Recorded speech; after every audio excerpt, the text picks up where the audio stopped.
Welcome to This Old Democracy, a regular podcast where we explore the ideas, people, and movements working to rescue our faltering political system and rebuild American democracy on a stronger, more inclusive, and more representative foundation. I'm your host, Micah Sifry, and I've been on this beat for a long time, working to tackle the problem of big money in politics, writing a book about third parties in American politics, tracking how the internet has been shaking up the entire system, and more recently joining the fight against rising authoritarianism. This podcast is produced in partnership with the Center for Ballot Freedom, which is a cross-partisan nonprofit dedicated to strengthening democracy.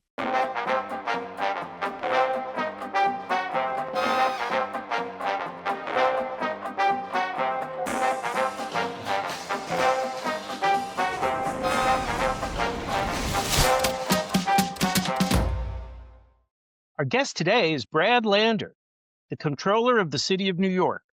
He was elected in 2021 after serving 3 terms in the City Council, and before that he served as the director of the Fifth Avenue Committee and the Pratt Center for Community Development. When the New York Times endorsed him in 2021, they said he was, quote, among the hardest working and most effective public servants in the city, close quote. In their notorious non-endorsement in 2025 in the Democratic mayoral primary, they said Brad, quote, exudes competence.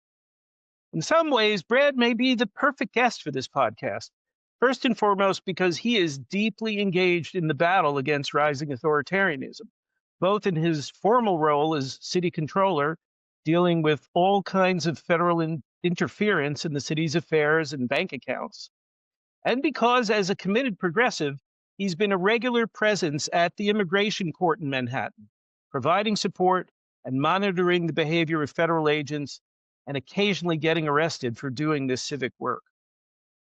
He's also a perfect guest because he has real experience running for office in New York, including most recently for mayor, where a lot of the system changes that we've been talking about on this podcast, fusion voting, public campaign financing, ranked choice voting, are all in effect, and he has thought deeply about the kinds of reforms that strengthen our democracy. Well, welcome to This Old Democracy, Brad. Thanks so much, Micah. It's really an honor to be here.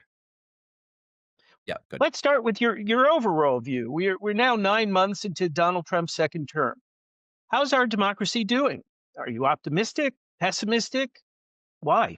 Woefully pessimistic. I mean, this is so much worse than I would have expected. I did not expect well of this second Trump term, but really, when you just take a step back and reckon, I mean, to have the National Guard in Portland and Chicago over the objections of their governors, to have prosecutors, federal prosecutors, replaced, fired, and then ordered to bring prosecutions, criminal federal prosecutions, that everyone knows are total BS and are just the whims of the president, to have media worried about getting fired, to have the rule of law not applying in our immigration courts, as I see over and over every time I'm at 26 Federal Plaza.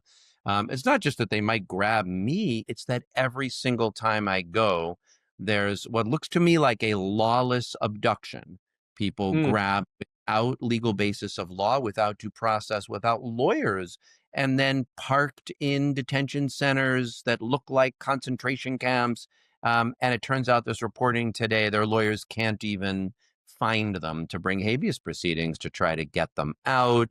Over the last few days, we've had these cancellations of infrastructure funding to New York and Chicago, which even the Speaker of the House says are just Donald Trump trolling Democrats. So now you have to worry that, blue cities and states will not get the infrastructure funding, the contracts, just that the whole country is being so polarized.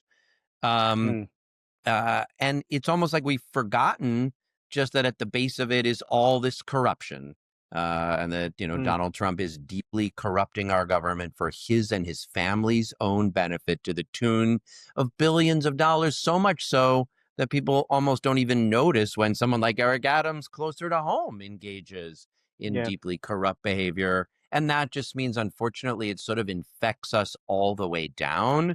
And the thing we Mm. most need, which is civic trust in our collective capacity to stand up for ourselves and do things together, is really badly eroded. So there are lots of things we can do. Luckily, on a day-to-day basis, I feel energized by the people rising up to do them.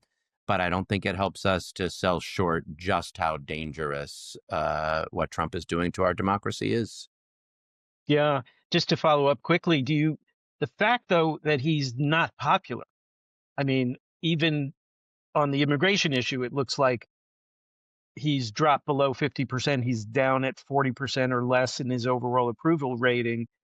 I mean, is there at least a silver lining there that none of this is, winning the support of a majority of Americans? There are many silver linings. I mean, seeing the number of people willing to stand up and Mm, exercise that tradition of nonviolent non-cooperation. The fact that, mm, yes, many people who voted for him are saying, I didn't mean to vote for this. I thought they were just going to go after criminals. That is good. The fact that his poll numbers are down is good. I happened to meet this morning with the guy who's a Democratic candidate for governor of Florida, who's telling me why Floridians are ready, mm, even for change. I don't know that I think we'll make it all the way there. There are, I don't know that I would call them silver linings. There's places where people's pushback is real mm, reason for hope. So I really think that every day I get up with a kind of abiding hope in what people can do. mm, But the systems are showing themselves. I think before we've thought, okay, we've got these checks and balances. Our system has built in capacity. And unfortunately, many of the things I think we thought would show up for us yeah. aren't. And I really, in the long run, just worry about this fraying of civic trust, because Mm, even if he's gone too far and there's backlash, the project we have collectively of getting rid of him and MAGA, but also of rebuilding a kind of civic trust, a faith that people have that we can make our institutions of democracy work to collectively solve the problems we face. That's noble work, and we're going to keep doing yeah. it, but Yeah. there's a long road to hoe.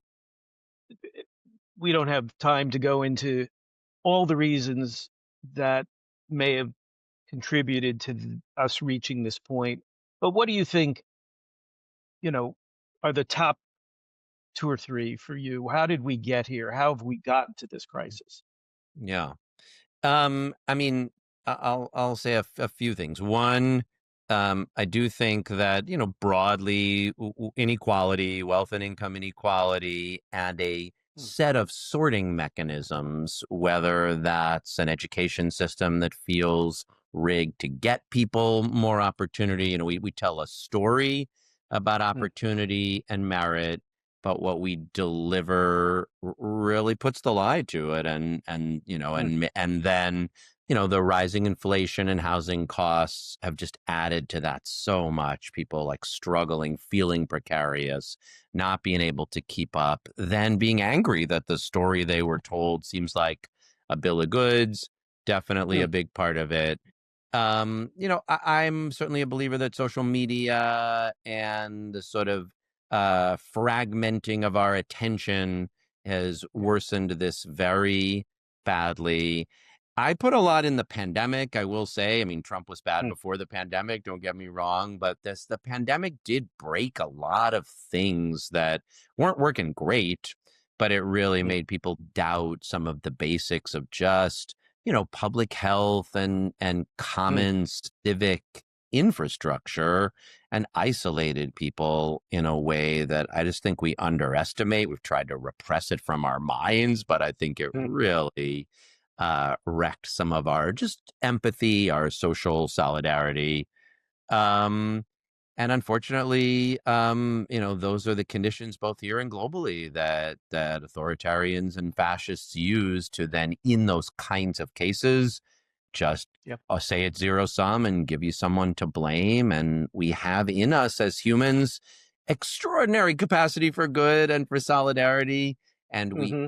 are vulnerable to fear and hate in precarious times. And Donald Trump and other authoritarians around the world are very effectively manipulating it.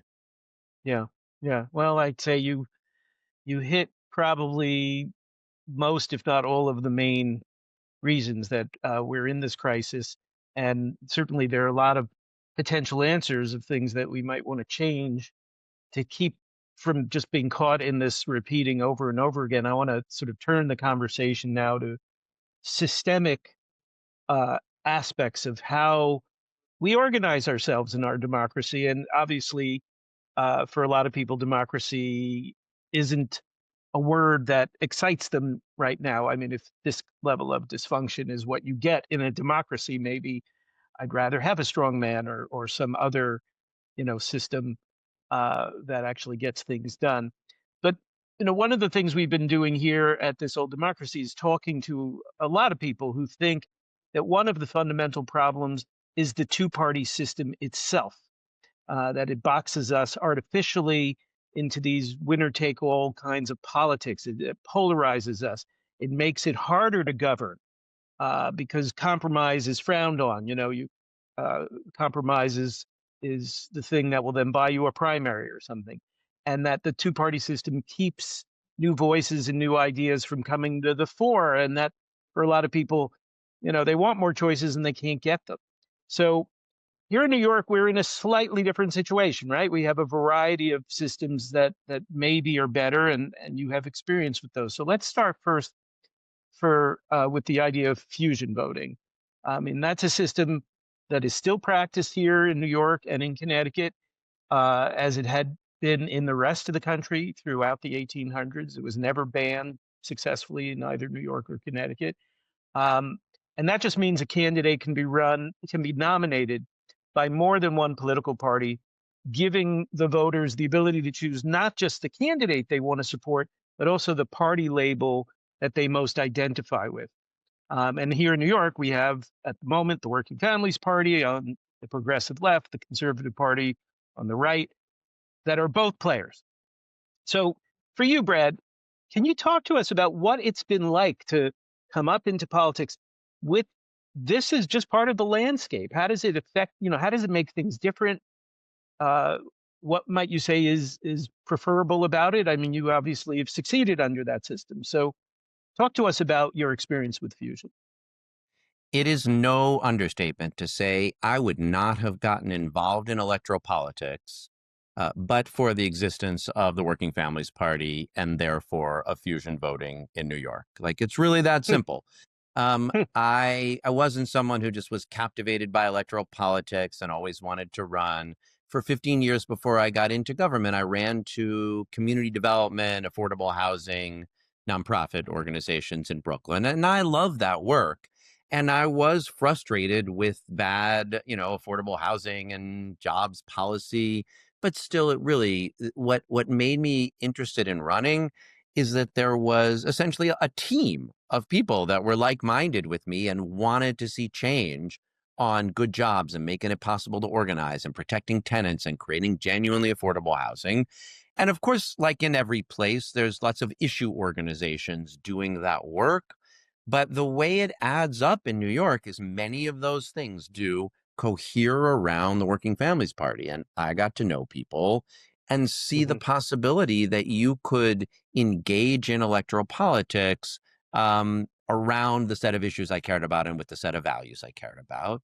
And I got to see people run those kinds of electoral campaigns. And that's what got me excited about running for office. Term limits created a window to think about it. We can talk about that one or not, but Right. Yeah, no, that's it very relevant. created a Hmm. but I there at that moment when I first ran for city council in 2009, the Working Families Party was recruiting a slate of city council candidates across the city, like my friend Jumani Williams, who's now the public advocate, and Julissa Ferreras and Danny Drum and Jimmy Van Bramer and Debbie Rose, a whole slew of people. And there Hmm. was essentially a team effort. I mean, an idea to do politics as a team sport. Now, we were all Hmm. Democrats, and we knew we would be competing in the Democratic primary and then going into a body that was overwhelmingly Democratic. but mostly at that point still was controlled by party bosses and sort of Hmm. mainstream, kind of a mainstream Democrats, way of operating. And what made it exciting, a place where I thought we could win paid sick days for all workers, where we could win living wage legislation, where we could end discriminatory stop and frisk, which turned out to be the first three big issue campaigns we ran after winning, was because of the Working Families Party. And that's because of fusion voting. We could imagine, something more parliamentary, I guess, but in the context of American politics, fusion voting makes it possible to be a working families Democrat, or yes, you could also be a conservative Republican. Or I know in New Hmm. Jersey, they're trying to have like a moderate party so that Republicans Sure. who are not MAGA would have a place to go and not be throwing their votes away. And so, yes, I guess I would say it is important in that sort of not wasting your votes coalitional sense. I really think that. But I Mm. also think it does something powerful in terms of making it possible for people to identify strongly with a group of like-minded people, but still participate in bigger politics. And maybe I'll just go one more beat here because I really think this is true Mm. about the Democratic Party right now. I mean, I have a strong point of view on the factional fights within the Democratic Party. I mean, I'm a progressive Democrat, and Sure. you know, um, but I want it to be a strong coalition right now in which progressives and moderates can actually work together to stand up to creeping authoritarianism. And having fusion makes that possible. You can do your work in a primary, you can join with other like-minded folks to try to elect candidates, get people like me excited in politics, but then still be part of the party at a bigger level for the larger fights that matter. Just for the edification of our listeners, and I'm going to spring a surprise question on you, which is, do you remember how many votes you got on the Working Families Party line compared to the Democratic line in any of your races? Does any of that come back to you? Yeah, I mean, What's what the districts, proportion would you? Yeah, you yeah, liberal district, I know. yes, no, I mean, well, and I'm in a district that's often one of the highest turnout districts in the state, For city and council. Yeah. also cares about the Working Families Party. So yeah, I mean, I think I've gotten as many as 20% of my votes on the Mm. Working Families Party line in my candidacies for city council. Right.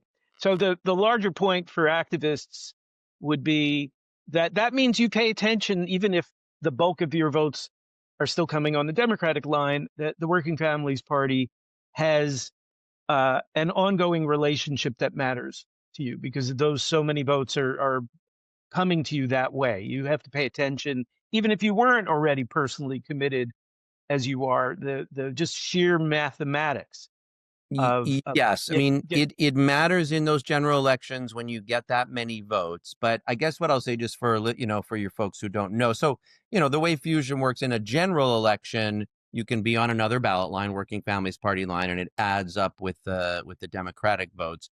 Where it winds up also mattering a lot is in primaries. Mhm. So the Working Families Party makes endorsements in the Democratic primary, Right. and then that party apparatus, that set of volunteers and supporters and donors and allies who build around the party line, um, help out a lot in the Democratic primary, and that Mhm. also played a big role in my initial victory in the Democratic primary in 2009. Right. So it's all of these things. So Yes.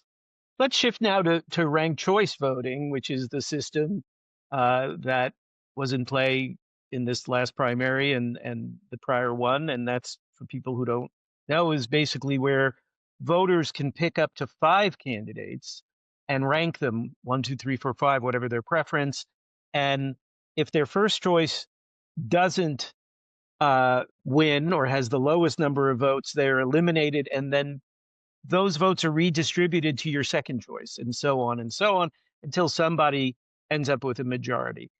Now, you were an advocate for implementing ranked choice voting for the elections here for municipal elections in New York in primaries. Why did you support it? What was your thinking when it first arose? Yeah, I've joked that even though I did carry the legislation, that I'm still wondering whether or not it was a good idea. But Ah, no, I'm okay. a only I remain a strong supporter. Two things were really on my mind when I advocated it. Before we had, ranked choice voting is sometimes called instant runoff voting because it Right. simulates a runoff. And what we used to have in New York were runoffs. So in the Right. primary elections, it used to be the case that if no one in the primary got more than 40% of the vote, if somebody got 40% plus one and the plurality, then they were the winner. But if they got less than 40%, then you would have a runoff election 2 weeks later.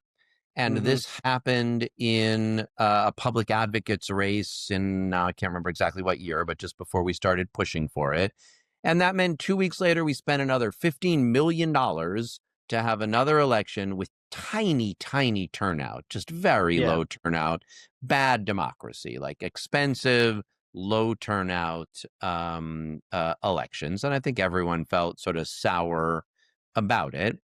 And then it happened that I helped out on a city council race.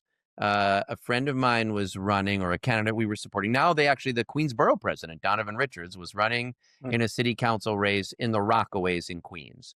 And in that race, I think it's like 80% African American or Caribbean, but 20% Orthodox Jewish. There were, I don't know, maybe 8 black candidates and one or Orthodox candidate. And Donovan, I think, won with maybe 19% of the vote. And the Orthodox candidate came in second with 18% of the vote. And then all the other black candidates split the votes behind. And I mean, the Orthodox candidate was a perfectly good person. It's not that an Orthodox Jew couldn't represent a majority black district, but in that case, it was a special election. There was no runoff, Mm. and it was going to be possible to go into city council with 19% of the vote and a very Mm. divided electorate. And it just seemed very risky. And I thought, surely there must be a way not to have not to have runoffs, but still to have something more majoritarian where, Mhm. and that is exactly what ranked choice voting does. That's why I supported it then, and why I support it now. And you've run now twice under those rules, first for controller and then more recently for mayor. In the mayoral election, I think lots of people know about this. You and the eventual winner of that primary, Zoran Mamdani, you cross endorsed each other. Zoran won, and you were given a lot of credit for his victory. So, how do you think it affected the dynamic of that election? Yeah. Let me go back one election first, because in Hmm. 2021, in our mayor's race, which, as people know, Eric Adams won in the primary. The number 2 and 3 candidates were people that I did not have Eric Adams anywhere in my 5 votes in that election, but I had both Catherine Garcia and Maya Wiley on my ballot, actually, as my top 2 Hmm. candidates. And had the two of them cross endorsed each other, which they did not in the weeks leading up to the election, it was a very close election. I think it's extremely likely that either Catherine Garcia or Maya Wiley would have then, with the votes transferred from the other, beaten Eric Adams in the final round of ranked choice voting. And then we wouldn't have had this whole horrible timeline where Eric Yeah, Adams sold us out first to Turkey and then to Donald Trump. And yeah, I made very clear all through the election this cycle, I was going to learn from that. And I was not going to make the same mistake of being so focused on my own desire to win that I let that happen again. Now, I will say, you tell yourself a story when you're a candidate. You believe you're going to win. And so I liked the idea of a hmm, ranked choice slate like the Working Families Party put together. But of course, I imagined I would be at the top of the ranked choice slate and I would be ranked first, and other sure. people would be saying, okay, if you're ranking me, rank Brad second. And then with that coalition, I would go on and win. But in the closing weeks of the campaign, the polling made very clear that that it was either, I mean, Andrew Cuomo was still leading in the polls, but Zoran Mamdani was coming up on him. Hmm. And, I still hoped somehow maybe I could pull it out. I'm going to be out there, doing my thing. I got stood up to those ICE agents. I had a meaningful support down the stretch. But it was clear to me, if I really did not want Andrew Cuomo to be the mayor of New York City, which I thought would have been a disaster, would be a disaster. He's still running. Then I needed to do what I had urged Maya Wiley and Catherine Garcia to do 4 years ago, and Mm, hmm. cross-endorse with him and urge my voters to rank him second. And it was a cross endorsement. I wasn't dropping out and endorsing him. But look, it represented that I understood where the election was going and was urging my voters to rank him second. And what was nice was it started as just ranked choice mathematics. I don't want Andrew Cuomo to be mayor. We got to add Hmm. our voters up to get more voters than him. But it emerged as something a little more like solidarity. So many people said to me, Hmm. "Thank you. You're showing that politics doesn't have to be a ego-driven, sour, selfish thing." And it was funny because on election day, both Eric Adams and Andrew Cuomo went out of their way to make sure everyone knew they were only ranking themselves. They were not putting Ah, anyone else on their ballots. And hmm. here we were saying, participate in politics in a way that loves your city and its future more. And look, lots of normal people play team sports all the time, right? You go out for the baseball team, you'd like to be the shortstop. Coach chooses somebody else for shortstop, and you say, "Okay, I'll play second base or right field." Not, Right, I'm gonna quit baseball and go play tennis. No right. disrespect to tennis, but it Hmm. makes it possible to look at politics again as more of a team sport. So it's got that basic mathematics add up our votes aspect, and it has a politics could be about our values and not just Right, about the egos of politicians' value as well. right, right. Which is better for the voters. It also, I would say, just watching it as an observer, it also said something about Mamdani's politics, that he was very happy to stand arm in arm with you, even if you don't agree about every issue.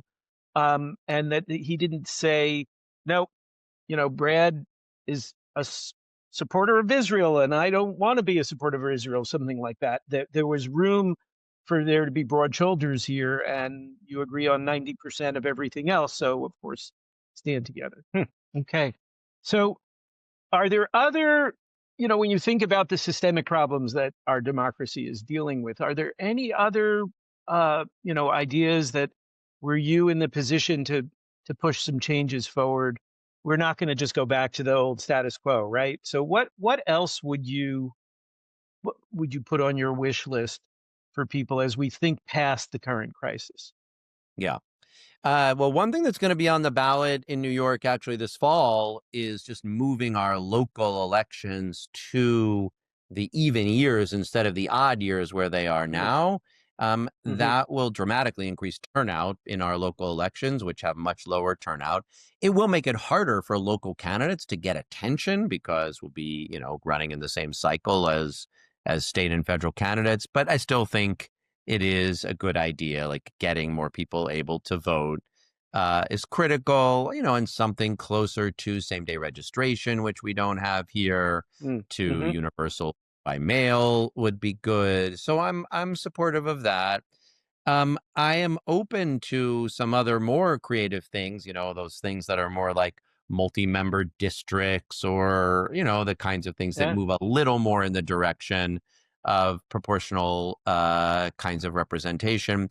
But a place where I guess I want to just focus for a second is on seeing the connection to the things that we fund and their capacity to strengthen our ability to do this project of democracy. For me, public education first and Mm-hmm. foremost. Look, I'll be honest, public education feels a little lost right now. The pandemic was very bad for our trust in public schools. Mm-hmm. And I think all these questions around AI and social media and technology are raising lots of questions. And there's going to come a need to get back to some first principles. Like, what are we doing in those public schools? And of Mm-hmm. course, a part of it is getting people ready to figure out how they'll have good careers and, take care of their families and self actualize and discover their talents and become brilliant artists or Mm-hmm. entrepreneurs or Mm-hmm. whatever it is. But the core civic education project of making it possible for us to try together to do democracy, we need to be investing in. I help bring participatory budgeting to New Hmm. York City. But we do need to spend some time on these core civic institutions, our public schools, our public libraries, our, what Yeah. Eric Kleinenberg calls social infrastructure. Yep. And those are things that people get. I guess what I'd say there is that's a place for putting together the material benefits and the democratic benefits. You need your public school because that's the way your kid is going to learn what they need to know to earn enough to have a decent life. And you need your public school because it's an institution in which you and your neighbors figure out how to have a community together. Yeah. And it's not a choice. Sometimes I think it's presented as, are we going to do pocketbook issues or are we going to do democracy issues? And I would just say, when you think about your public schools, they are Well, fundamentally both. I'm glad you mentioned Eric Kleinenberg, who's also a friend, and just to toot his horn for one more second, one of the things he found is that when we have healthy civic public infrastructure, libraries, parks, and so on, uh, that people are healthier, that crime is lower. I mean, that there are all sorts of other knock-on effects that really mean, we're building a better life together. So I don't even see those things as separate, but I love that you've put them on the table. And I think you're right that the work of strengthening this old democracy has to be also in what we can do to strengthen all that civic infrastructure, the stuff that makes it so that we know our neighbors, we figure out how to navigate our differences in a civil way, and we get back some of the trust that we've been losing. So my final question, and this is the one I've been asking everybody on this show, because we are definitely in dark and difficult times, um, and it is, I'm sure, challenging sometimes to hold back those feelings of gloom. Um, what gives you hope, Brad? How do you, whether it's personally, professionally, culturally, like what keeps you going? Yeah. Let me tell you a couple of stories. You mentioned that I've been going down to 26 Federal Plaza and showing up to bear witness at Hmm. the immigration hearings, and lots of other people are doing that as well. You don't have to be an elected official. You can just be, anybody. Those are our courtrooms, and you can go sit in them and Mm, bear witness. One group of people that I've been going down with recently are young adults. There's a status you can apply for called Special Immigrant Juvenile Status. mm, And that's if you arrived in the country before you were 21, but you're without your parents. They maybe were killed, which is why you came here, or you were mm, abandoned, or, you're gay and you had to, flee. It wasn't a gay friendly place. So I've gotten to meet a bunch of these young people applying for special immigrant juvenile status, and they're from all over the world. And they're just mm, like hopeful young people, like you imagine some 19, mm, 20-year-old kid was coming, who was fleeing, who was Jewish and was fleeing pogroms or Nazis, except today it's a kid from Sudan fleeing the RSF who lost his parents in that mhm, war and somehow got here. And I had this one kid that I was with like that. The biggest smile. I mean, he's seen so much horror and yet loves being a New Yorker. And I got to talking to him mm, about like what food he liked. And he's like, this was right after July 4th. And I was trying to explain, he's like, what are these hot dogs? And I was trying to explain hot dogs to him. He's like, I really like them, but why is that food American? And I say to him, like, what's your, what kind of food do you like? And he's like, well, in Africa, the big food is Jollof rice. And every mhm, country is supposed to say that their Jollof rice is the best. But he said, since I've been here in New York, I'm living in the Bronx. I had some jollof rice from people from Senegal, and I think mm. theirs might be better than ours.